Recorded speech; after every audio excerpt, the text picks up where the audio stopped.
When the entire city pauses for a match, when conversations stop and emotions take over, when people scream, cry, and lose control over a game, there are a few individuals who feel absolutely nothing.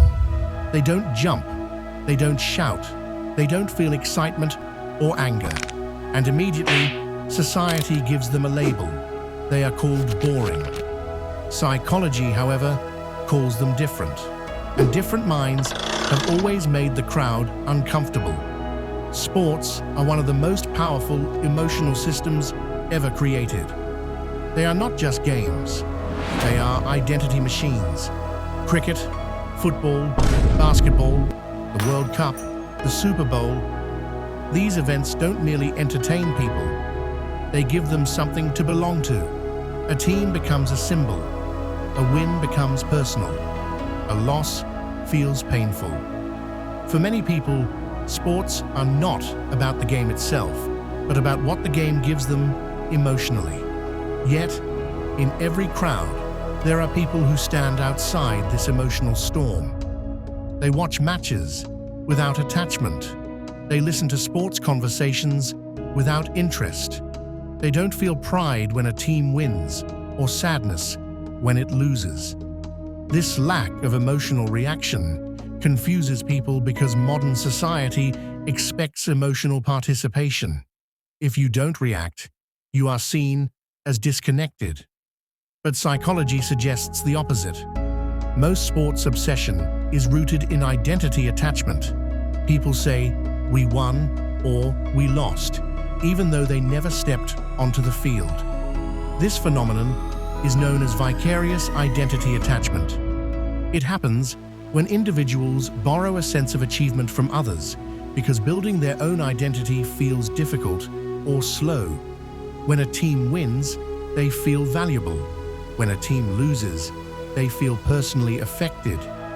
The emotion is real, but the source is external. People who do not obsess over sports usually reject borrowed identity. Their mind operates on a simple filter. How does this connect to my life? If the connection is weak or non-existent, the emotional response never activates. This does not mean they lack passion. It means they refuse to outsource their sense of meaning. They prefer achievements that are personal, earned, and directly connected to their own effort. Another major psychological difference lies in dopamine regulation. Sports provide instant dopamine. A goal, a touchdown, or a last-minute win triggers a chemical rush in the brain. It feels powerful and addictive, even though the individual did nothing to earn it. Psychology has shown that frequent consumption of easy dopamine weakens focus, patience, and long-term motivation. People who don't obsess with sports tend to avoid these dopamine spikes. Instead, they are drawn to slow dopamine activities, learning a skill, thinking deeply, creating something meaningful, or simply spending time alone with their thoughts gives them satisfaction. Their reward system is trained for endurance rather than excitement. This is why they often appear calm, quiet, or emotionally distant. In reality, their emotions are not absent, they are regulated. Another defining trait is the observer mindset. Sports fans emotionally participate, while non-obsessive individuals observe. They watch the crowd more than the game. They notice how people react, argue, and attach meaning to outcomes. Psychology refers to this as detached awareness. It is the ability to remain mentally separate from collective emotion. The person who stays calm during mass excitement often understands the system better than those caught inside it. These individuals also show resistance to emotional manipulation. Sports are built on narratives, national pride, rivalries, heroes, and villains. For most people, these stories trigger emotion automatically. For non-obsessive minds, the brain pauses and asks, who benefits from this emotion? When feelings seem engineered rather than organic, they step back. This questioning nature protects them from emotional overinvestment. Childhood conditioning also plays a significant role. Sports obsession is often learned early through family traditions, peer pressure, or social bonding. However, many people who don't obsess over sports either experienced no emotional push toward it or were forced into it. Forced interest often creates resistance. Over time, their brain learns a powerful rule: I choose where my emotions go. This rule shapes their personality well into adulthood. If you scroll through your phone during matches, feel disconnected from sports conversations, or prefer silence over hype, psychology suggests that your brain does not enjoy emotional noise. It prioritizes mental clarity over stimulation. But this mindset is not without consequences. Emotional distance from popular culture often leads to social distance as well. This raises an important question. Are these people emotionally strong, or are they emotionally exhausted? To understand that, we need to look deeper. People who don't cry over matches have often cried silently over real life. Emotional detachment from sports does not always come from strength. Sometimes it comes from emotional saturation. These individuals have already experienced disappointment, pressure, or harsh reality at a young age.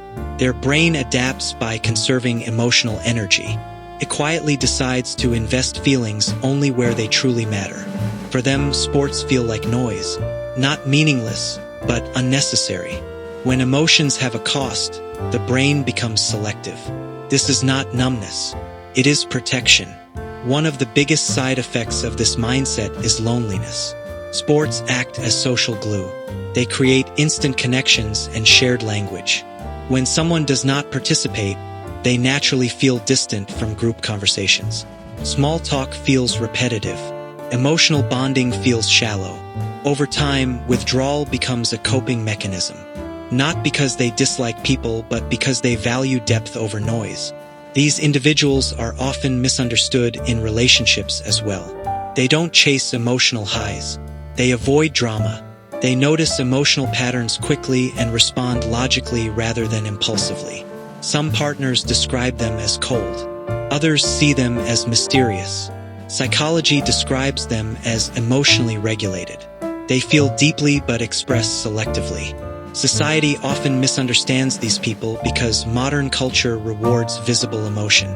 Loud reactions, constant excitement, and public displays of passion are celebrated. Quiet minds do not fit this system. However, history consistently shows that observers, thinkers, and creators rarely move with the crowd. Silence has never been popular, but it has always been powerful. There is also a hidden strength in this personality. People who don't obsess over sports often handle loss better, think long-term, and remain calm under pressure. They never trained their emotions on borrowed victories. They trained them on real experiences. This makes them resilient, independent, and internally stable. The final psychological truth is simple. People who don't obsess with sports are not disconnected from life. They are deeply connected, just not to noise. They invest emotions where growth happens. They choose meaning over excitement and depth over distraction. If this story feels personal, it is because it describes a mindset that rarely gets explained. Like the video if it resonated with you. Comment below what you emotionally invest in instead of sports. And subscribe, because the next video will explore the psychology of people who stay silent but notice everything.